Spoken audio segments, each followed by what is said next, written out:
Feliz jueves 11 de junio. Buenos días a todas y a todos los amigos que están aquí conectados, enlazados o viendo en retransmisión nuestra post mañanera, una síntesis de los temas más importantes que se abordaron en la conferencia matutina de este día con el presidente de la República. Y no puedo pasar por alto que este día, jueves 11 de junio, en la Ciudad de México, pues amanecimos pues muy nublados. La oleada de calor y de lluvia pues ha dado lugar pues, a un día nublado, tequilero y pues hasta nostálgico para algunos, pero esta es parte de la vida en tiempos del coronavirus y de la vida en la Ciudad de México. Gracias a Andrómeda Villafañe, a Juan Daniel Castro que nos está saludando, a Juan Isa Chavarri desde Tecate, Baja California, a Mirna Serna, Verónica Villarrutia, buen día, a Eva Galván, gracias, qué bueno verte por aquí. Muchas gracias a Oralia también, a Oralia Esparza, que nos manda saludos, a Rocío Nava, gracias a ustedes. Y a quienes nos están viendo también fuera del país, Rosario Montes desde Jalisco, Ami López dice lluvioso jueves, saludos a todos los posmañaneros, así es. Eduardo Fuentes, muchas gracias, a Maura Alvarado, Leonardo Nájera desde la hermosa o gloriosa Ciudad Neza, depende de cómo se le vea. María Cruz, gracias a Jorge Esquerra, buenos días Jorge, a Isabel Castañeda, también desde el bello puerto de Ensenada, que a lo mejor está el presidente en Ensenada la próxima semana. A Carlos Sebastián Medina, gracias, muchas gracias por tus comentarios. Alejandra González, a Verónica Villaurrutia, a Kate Ranieri. Kate Raniere, creo que es algún, es algún avatar o algún bot, pero bueno, si te llamas Kate Ranieri, espero que no te agarre ni la familia Salinas ni el FBI. Desde Monterrey, que está lluvioso, también nos están escribiendo. Desde Orizaba, Veracruz, también, muchas gracias. A Graciela, a George San Juan desde Cuernavaca, Adriana Aldama desde Veracruz. Gracias por estar aquí. Vamos a entrar en materia y creo que lo importante de la primera parte de la conferencia matutina fue el, el, pues el anuncio de que las becas Benito Juárez, que se dan a casi 4 millones de jóvenes menores de edad, a becarias y a becarios, son las becas para estudiantes de educación media superior, si eres menor de edad, si tienes más de 15 años cumplidos y menos de 18, y si son becarios de la beca Benito Juárez de educación media superior, se puede tramitar ya una cuenta bancaria para que directamente se te otorgue ahí la beca. Se aprobó la ley que permitirá a los adolescentes mayores de 15 años abrir una cuenta bancaria y estos jóvenes podrán recibir esos apoyos directamente. Se informará cuáles son los bancos participantes y a partir de cuándo se pueden pues abrir estas becas. Esto es muy importante, pues sobre todo para no solamente para acceder al sistema financiero por parte de los adolescentes y estudiantes, sino pues también para el bienestar, porque la inclusión financiera significa también bienestar. Las becas escolares son provenientes de los programas sociales y están limitadas a cierto punto, a aproximadamente 18,000 al mes como máximo y por transferencia electrónica. Y también en este caso, lo que estoy viendo de la información que se presentó el día de hoy, hay el impacto inicial de las becas es incluir a más de 1,3 millones de jóvenes en diversos sectores. Hay sectores de jóvenes asalariados que pueden recibir desde una beca de 3,547 pesos hasta otro tipo de becas. También están sectorizados y clasificados por el sector, si están, por ejemplo, si están en las zonas agropecuarias, etcétera.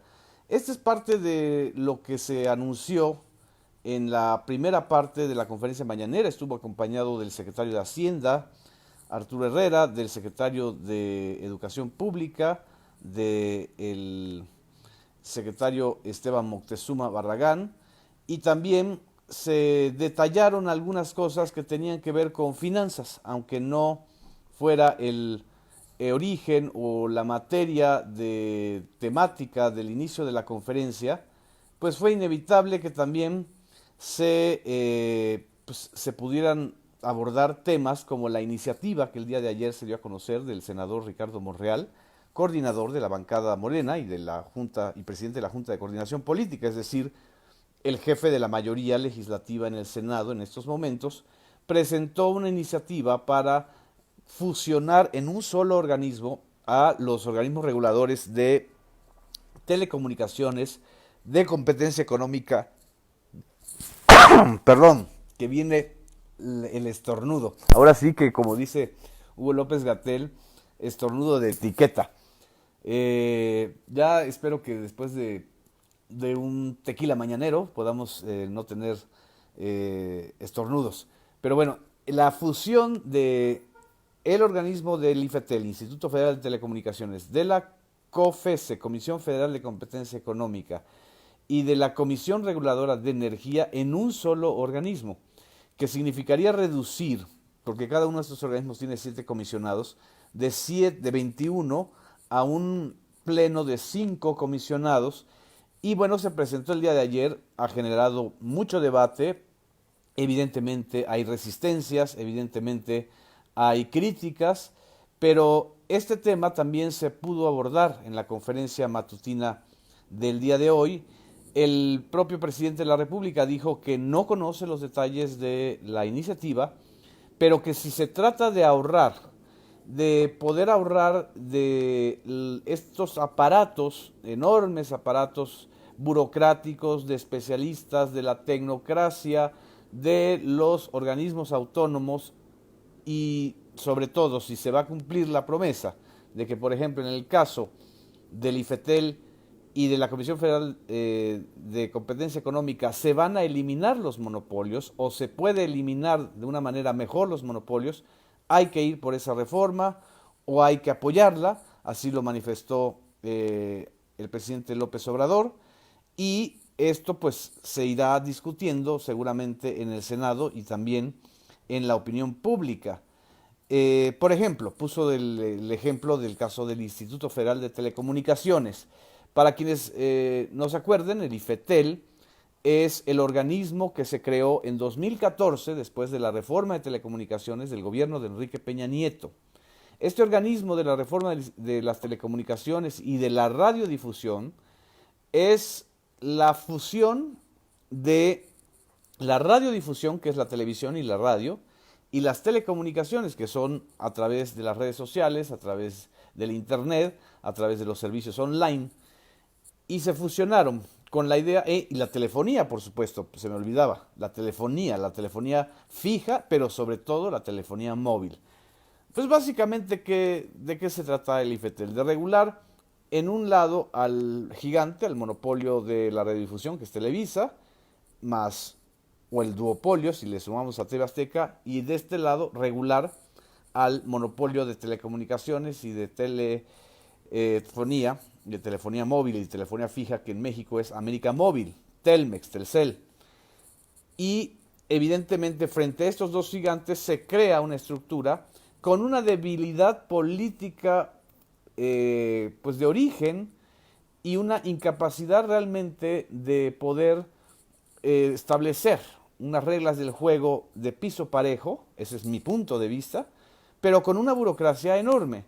Una burocracia que pues en 40 direcciones generales, imagínense, 40 direcciones generales en un instituto que para funcionar tiene que tener pues una burocracia donde eso permite, sobre todo una burocracia grande, lo que permite es la penetración y cooptación de el organismo regulador por parte de los agentes regulados, ya sea de las radios y televisoras en este lado, o de las telefónicas o empresas de telecomunicaciones y de internet de este otro. Además, la reforma del 2014 lo que permitió fue la apertura en este sector de la inversión extranjera, por eso tenemos aquí en México a AT&T, pero en este sector no se permite completamente la apertura de compañías extranjeras de televisión y de radio. Evidentemente hay toda una discusión en torno a este asunto, pero aquí sí permitimos la apertura al 100%. Esa es una explicación básica del porqué del IFETEL. Del porqué de la Comisión Federal de Competencia Económica es quitarle todo lo que tiene que ver con telecomunicaciones y con radiodifusión, es decir, actores preponderantes y de enorme peso político, y hacer una regulación de los mercados de todo tipo, del sector industrial, del sector comercio, del sector servicios, del sector hotelero. Y la Comisión Federal de Competencia Económica, desde mi punto de vista, ha tenido muy buenos dictámenes y muy buenas resoluciones, pero es un organismo del que se conoce poco. Y la Comisión Reguladora de Energía, que formó parte de la constelación de 5 o 6 organismos que se crearon después de la reforma energética, pues en realidad ha sido cooptada desde el principio por intereses muy fuertes, muy transnacionales, es decir, de compañías españolas, canadienses, alemanas y por supuesto estadounidenses que están interesadas en el mercado de la energía mexicana. La fusión de estos tres grandes organismos, no sabemos, al menos lo que yo he leído de la iniciativa de Ricardo Monreal, cómo garantizar, cómo evitar la no cooptación. Porque está muy bien ahorrar mucho y adelgazar esos aparatos enormes, burocráticos y que a veces impiden la celeridad.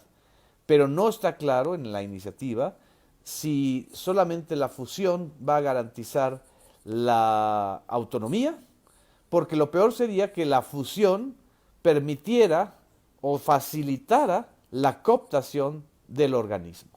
Esto es lo que desde mi punto de vista creo que hay que discutir y se va a discutir seguramente de la iniciativa de Ricardo Monreal. Pero en el lado del presidente de la República, él comentó ampliamente que el IFETEL tiene como 40 direcciones, es un aparato burocrático excesivo, al igual que el Instituto de Transparencia, el INAI, que antes era el IFAI, pero el INAI no entra dentro de esta iniciativa, que tiene un presupuesto de 1.000 millones de pesos al año. Dijo que a pesar de que el IFETEL se creó para evitar los monopolios en medios de comunicación, los monopolios continúan. También habló del Sistema Nacional Anticorrupción, que se formó también, era todo un aparato complejísimo que nadie entiende, donde intervenían muchas organizaciones civiles y organizaciones privadas y organizaciones gubernamentales para supuestamente hacer un gran aparato anticorrupción en el sexenio de mayor corrupción de los últimos años. El Sistema Nacional Anticorrupción nunca dio a luz, nunca fue eficaz y realmente sirvió pues para eso, las puertas giratorias de la burocracia federal y de la tecnocracia ciudadana. Muy pocos de estos funcionarios o de estos especialistas han logrado tener una visión de Estado, han logrado tener una visión del interés público. En realidad se convierten en intereses burocráticos, tecnocráticos, porque pues, la defensa de esos aparatos a eso lleva. Esto es parte de lo que se mencionó el día de ayer, el día de hoy, en relación con la iniciativa del día de ayer. El propio presidente dijo que se crearon demasiados organismos irregulares que lo que hacían era autorizar operaciones fraudulentas como la compra de la planta de Fertimex, está hablando de la Comisión Reguladora de Energía, y la autorización de entregas de contratos a Odebrecht. Mencionó que ojalá queden los organismos indispensables para el bienestar pues, del pueblo y no que estos sirvan para darle de trabajo a amigos y familiares. Dentro de este tema, que es el gran tema del recorte del 75% de los servicios no esenciales en la burocracia, él mencionó que está concentrado y dirigido a 338 fideicomisos que al existir, pues lo que realmente eran son grandes bolsas discrecionales de manejo de muchísimos recursos. Pero no los 338 fideicomisos realmente tenían esa lógica. También habían otros fideicomisos o que se llamaban fideicomisos, como es el FONCA, el fideicomiso o el Fondo Nacional para la Cultura y las Artes, que ahora se va a transformar en Sistema Nacional de Creadores. La desaparición del nombre FONCA no debe significar la reducción ni la disminución, y mucho menos la desaparición de los apoyos, becas y al Sistema Nacional de Creadores y de Artistas en México. Esto también debe quedar muy claro, dijo él, pero tampoco la desaparición y mucho menos la cancelación de apoyos a familiares de las víctimas. Todo esto surgió porque en las afueras de Palacio Nacional había una protesta de familiares de víctimas de la Comisión Nacional de Víctimas de la CEAF, que depende de la Secretaría de Gobernación, y que se quedaría sin recursos si se aplicara a rajatabla el decreto que estaba hablando de la disminución del 75% de las partidas del 3000 y del 2000. En fin, esto fue parte de toda esta discusión que se generó el día de hoy, o que es más que discusión, fue explicación, porque no hubo un debate muy intenso, pero inevitablemente también se tocó el tema de la Agencia de Noticias del Estado, de Notimex. Ustedes recordarán que la agencia de noticias, Notimex, la semana pasada, el lunes pasado, estamos a jueves, el lunes pasado, tuvo la reunión de su Junta de Gobierno. La Junta de Gobierno está formada por varias entidades gubernamentales, más la directora de Notimex, la periodista San Juana Martínez, más una representación civil que está en el Consejo de Editorial, el Consejo Consultivo Editorial, más una representación sindical, y esta representación sindical, como ustedes ya saben, entró en conflicto con la directora de Notimex, precisamente en temas como el contrato colectivo, las condiciones laborales, y se fueron a la huelga. La huelga, que empezó a finales de febrero, se ha prolongado en términos de facto, pero la empresa no había asumido que estaban en huelga. La directora de Notimex, San Juana Martínez, gestionó amparos y obtuvo algunas suspensiones, pero no un amparo definitivo para que volviera a funcionar la agencia. Y lo que acordó la Junta de Gobierno fue que había que respetar el laudo o la determinación de la Junta Federal de Conciliación y Arbitraje y suspender las acciones. En estos momentos las acciones, la empresa Notimex está en huelga, está suspendida, y lo que también se decidió en la Junta de Gobierno es formar una comisión negociadora con el sindicato. Y en la conferencia matutina lo que informó el presidente de la República es que para poder facilitar más el diálogo y la negociación, nombraba al vocero o al director de comunicación social, Jesús Ramírez Cuevas, y a la secretaria del Trabajo, María Luisa Alcalde, como responsables de facilitar el diálogo. No ha sido una tarea fácil, evidentemente, limpiar a Notimex, pero tampoco ha sido una manera muy fácil de la directora de Notimex, San Juana Martínez, de convencer a la opinión pública de que su trabajo estaba o está desarrollando frutos, porque desgraciadamente, y en esto creo que hay que hacer una breve reflexión, muchos de los que venimos del periodismo y de este ejercicio periodístico crítico, duro, combativo, cuando nos volvemos servidores públicos, no tenemos cierta paciencia y cierta mano izquierda para negociar y para dialogar.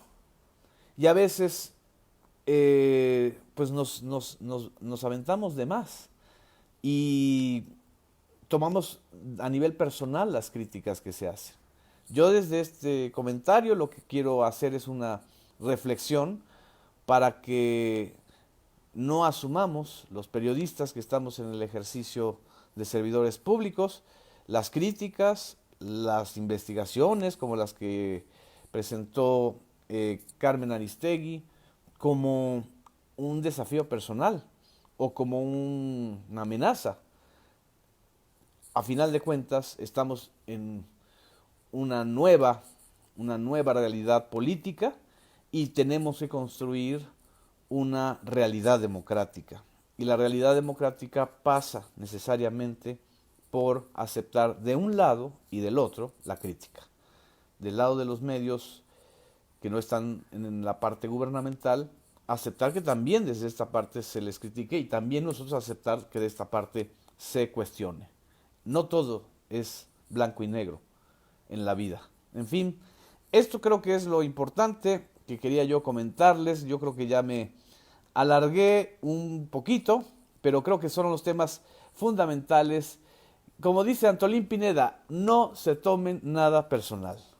No, esto no es un asunto personal, esto es un asunto social, de Estado y público. A final de cuentas, y esta es la reflexión que quiero dejar este jueves lluvioso, tequilero, no vamos a tener otra oportunidad en los próximos años de poder transformar el país de una manera consciente, socialmente, con consenso social o con apoyo social, como el mandato que surgió en el 2018. Y si cometemos errores hay que admitirlo. Y si cometemos errores hay que recular o hay que pedir ayuda. Sobre todo quienes no venimos del viejo régimen, quienes no estuvimos participando en las complicidades del prianismo y del panismo. Pero no podemos reproducir ni la intolerancia, ni la cerrazón, ni el diálogo, o la falta de diálogo más bien, y mucho menos la arbitrariedad. No podemos maltratar, no debemos maltratar a ninguno de los trabajadores, sindicalizados o no, que estén en las instituciones públicas. Porque esas heridas duelen, hieren y se ahondan. Si hay diferencias, se pueden arreglar mediante la ley. Si hay conflictos sindicales, se deben arreglar mediante las reglas del juego que establece la Ley Federal del Trabajo.